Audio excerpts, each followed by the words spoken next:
Il est 13h30 et c'est Crime Story. Les rendez-vous d'Alfred Hitchcock racontés par Serge Sauvion. Aujourd'hui, double ruse de Francis Nevins Jr.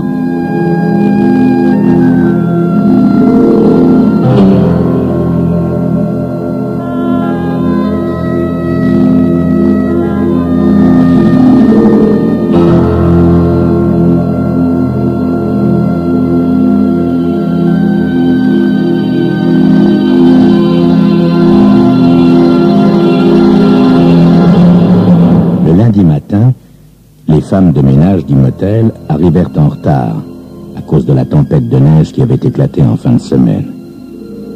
L'employé qui assurait l'entretien des chambres de l'aile gauche frappa légèrement à la porte du numéro 114, se servit de son passe-partout et entra. En apercevant ce qui se trouvait sur le tapis de laine vert, elle poussa un hurlement et se précipita dans le couloir, folle de terreur. La police arriva sur les lieux 10 minutes plus tard. En prenant connaissance dès le lendemain du rapport sur les empreintes digitales établies par la direction du FBI, les enquêteurs n'apprirent qu'une partie de la vérité sur cette affaire. Pour le reste, on ne les mit jamais au courant. Ils ne l'auraient d'ailleurs pas cru si on leur avait tout révélé. En fait, voici ce qui s'était passé. La jeune femme avait suivi exactement les instructions. Son avion avait atterri à Billings vendredi, peu après 17 heures. À peine une demi-heure plus tard, elle était déjà au volant d'une voiture qu'elle avait louée à l'aérogare. Alors que le soleil se couchait derrière les montagnes environnantes, elle franchissait la limite de l'État du Montana et pénétrait dans le Wyoming. Après avoir suivi la route qui serpentait, montait et descendait des rampes abruptes, elle atteignit enfin les abords de Cody vers 20 heures. On lui avait précisé qu'une chambre lui serait réservée au nom d'Ann Chambers au Great Western Motel. Elle se présenta à la réception et on le lui confirma. Une fois dans sa chambre, elle défit ses 2 petites valises et rangea la 3e, une grande valise en cuir gris, au fond du placard qu'elle ferma à clé. Ensuite, elle prit un bain et revêtit un blouson et un pantalon bleu, puis, ayant allumé la télévision, se disposa à attendre. Jusqu'au lundi matin, si nécessaire. Tels étaient les ordres. Vendredi s'écoula, puis samedi et dimanche. Elle entendait le hurlement du vent et de la neige qui balayait la rue, le grincement des freins et le bruit sourd des moteurs qu'on s'efforçait en vain de mettre en route. La tempête ne l'incommodait pas. Elle restait dans sa chambre, regardant la télévision ou lisant le roman qu'elle avait apporté dans ses bagages.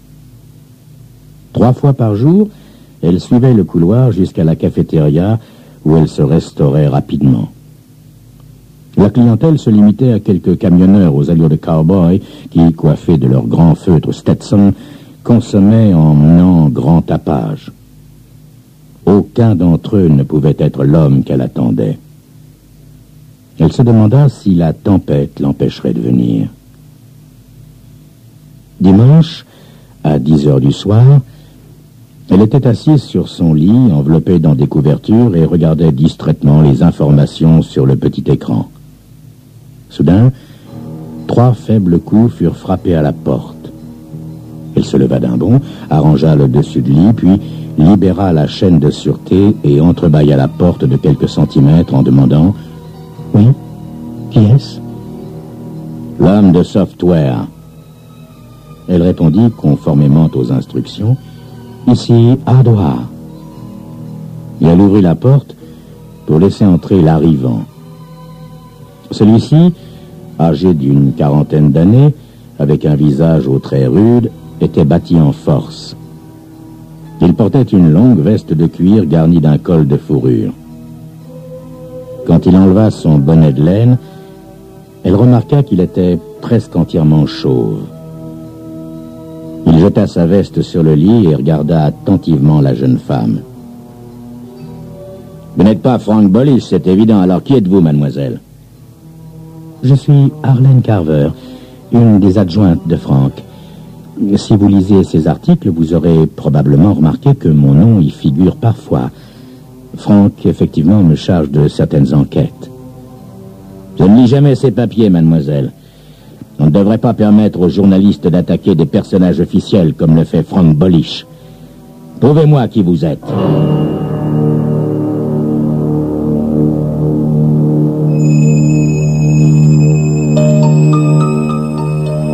Oui. Qui était cette mystérieuse jeune femme? Et l'homme? Qui était-il vraiment? C'est ce que vous saurez dans quelques instants.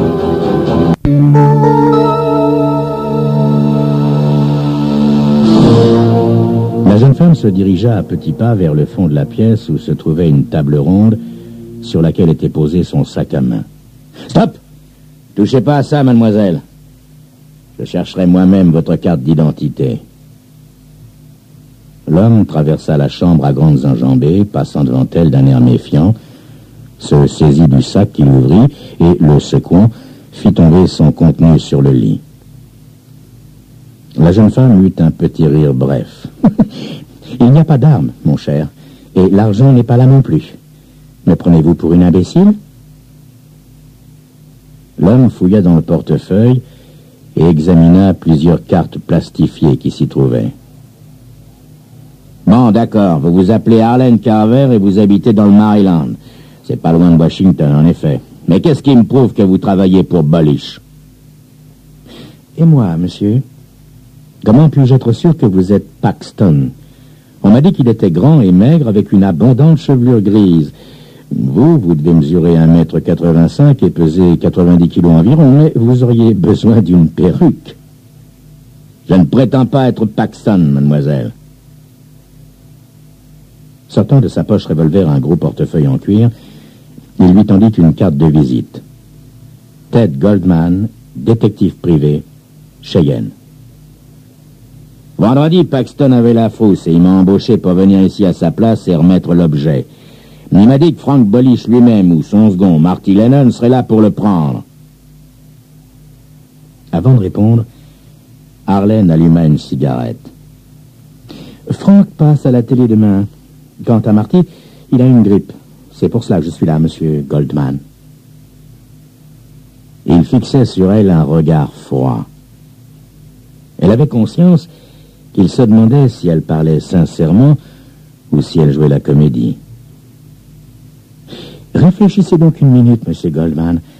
Je connais les mots de passe. Idiot, j'en conviens. Je connais également le signalement Paxton. Donnez-moi cette bande vidéo et qu'on en finisse. Pas encore, mademoiselle. Si vous êtes au service de Frank Bullish, vous devez savoir ce qui se trouve sur la bande.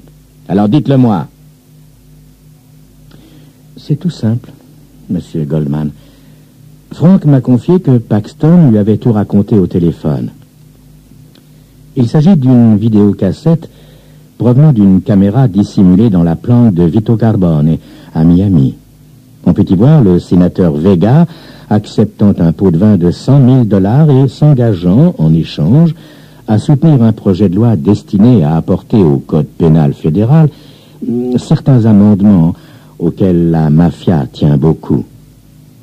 La vidéocassette avait été faite pour Angelo Generoso, dont la famille est depuis plusieurs années en guerre avec les Carbone. Paxton est l'homme de main des Generoso. Il est chargé d'aller bousiller l'installation des Carbone, en prenant soin toutefois de rapporter les cassettes. Mais Paxton a découvert ce que révélait l'une de celles-ci. L'occasion lui a paru bonne pour ramasser de l'argent sans se fatiguer.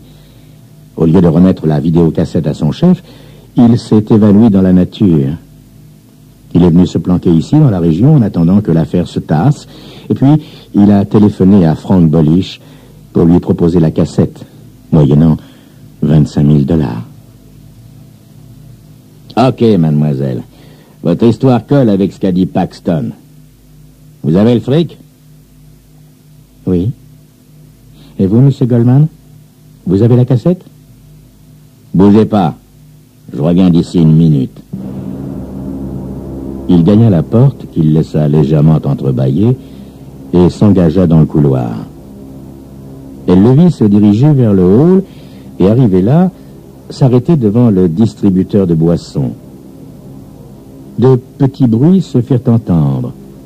Un couvercle qu'on soulevait, puis des cubes de glace remués. Goldman revint dans la chambre en frottant contre sa chemise l'étui blanc qui protégeait la cassette. « Vous voyez, la machine à glace l'a pas abîmée. À présent, donnez-moi le fric. » Arlène se pencha sur le secrétaire, ouvrit le tiroir du bas et en sortit une Bible qu'elle secoua au-dessus du lit. 25 coupures de $1000 tombèrent sur la couverture froissée.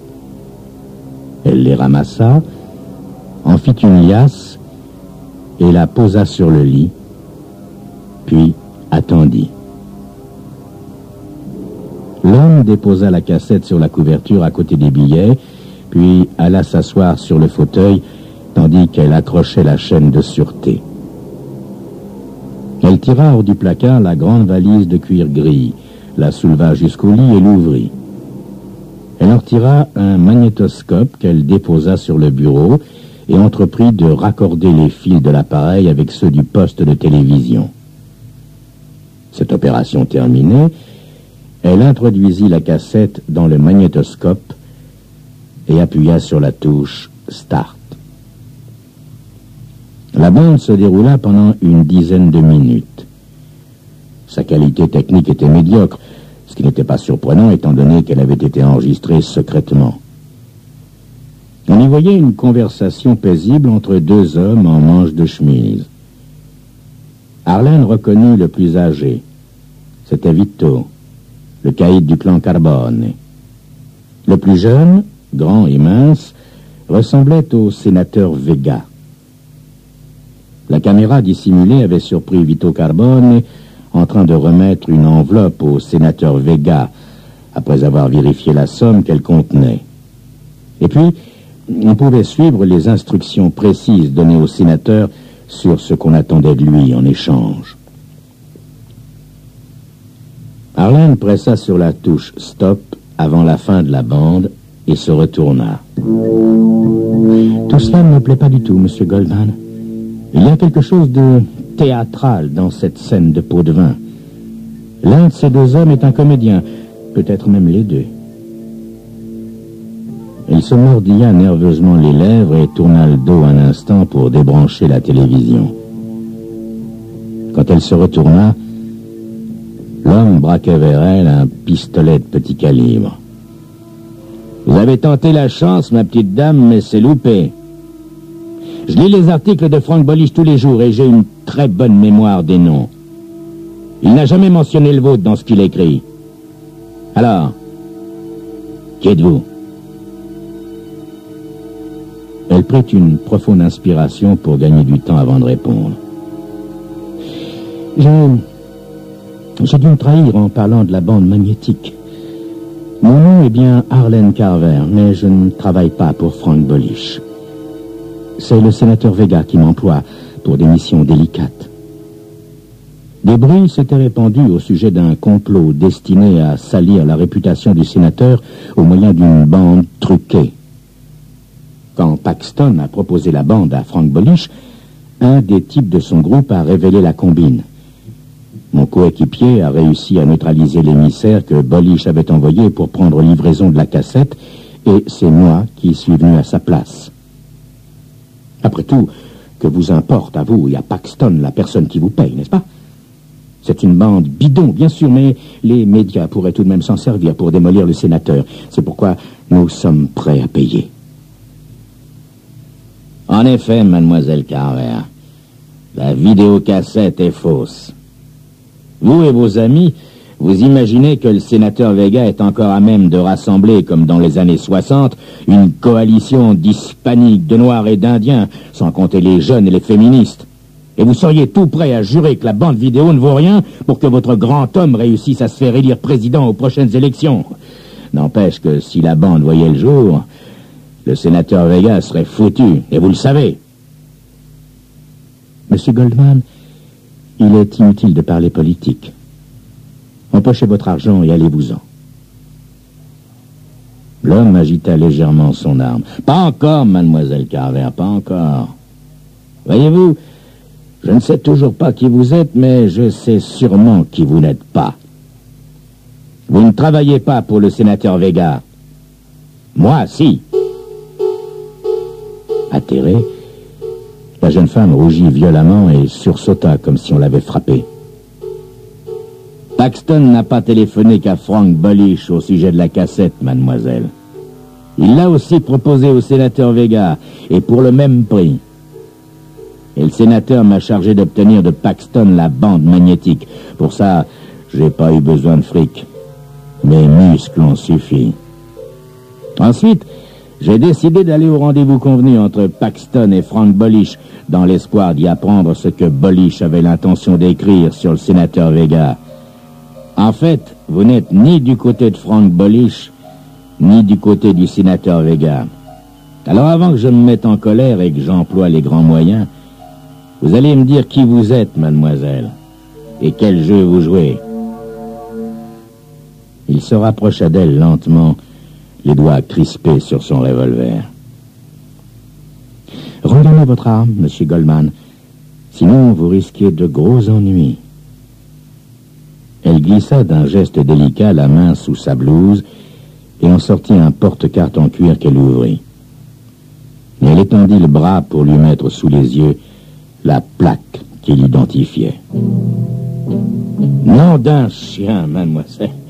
Et pourquoi ne pas m'avoir dit que vous étiez vous aussi du FBI? Et il déposa doucement son arme sur le petit bureau. La jeune femme soupira.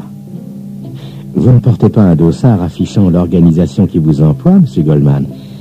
Voyez-vous, des rumeurs étaient parvenues aux oreilles du FBI concernant cette cassette, et on m'a donné pour mission de tirer l'affaire au clair.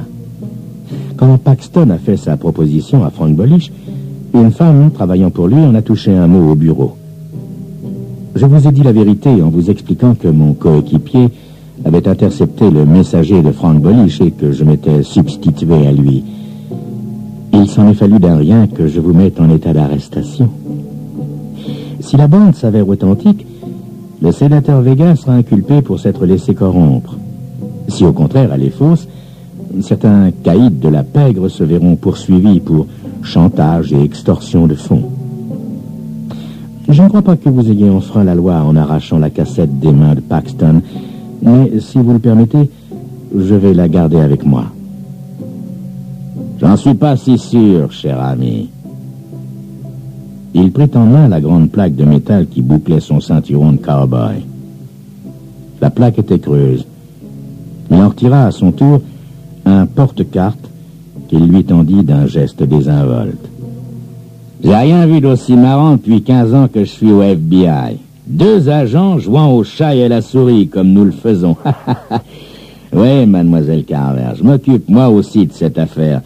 Mais je l'ai entamée par l'autre bout, voyez-vous. Après avoir arrêté Paxton vendredi soir, j'ai décidé d'aller à sa place à son rendez-vous avec l'envoyé de Frank Bullish, dans l'espoir de récolter un renseignement utilisable contre Bullish lui-même. Certains de ces articles ont beaucoup déplu au FBI.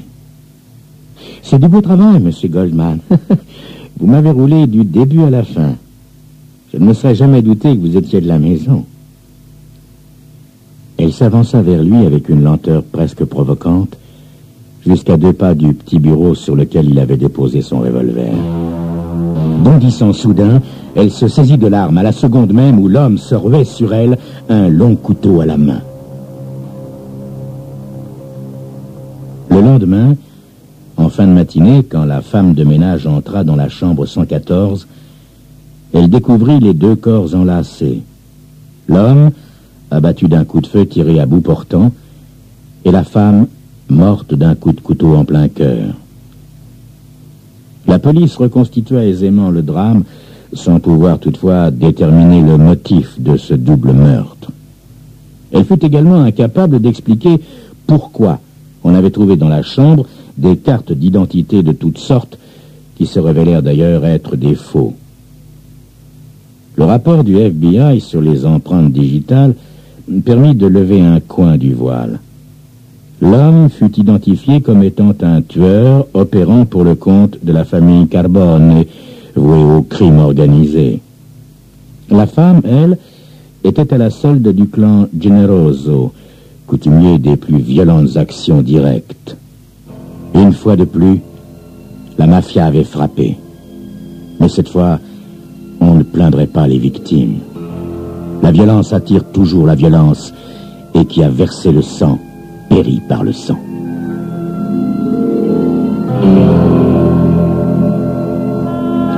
C'était Crime Story, les rendez-vous d'Alfred Hitchcock racontés par Serge Sauvian.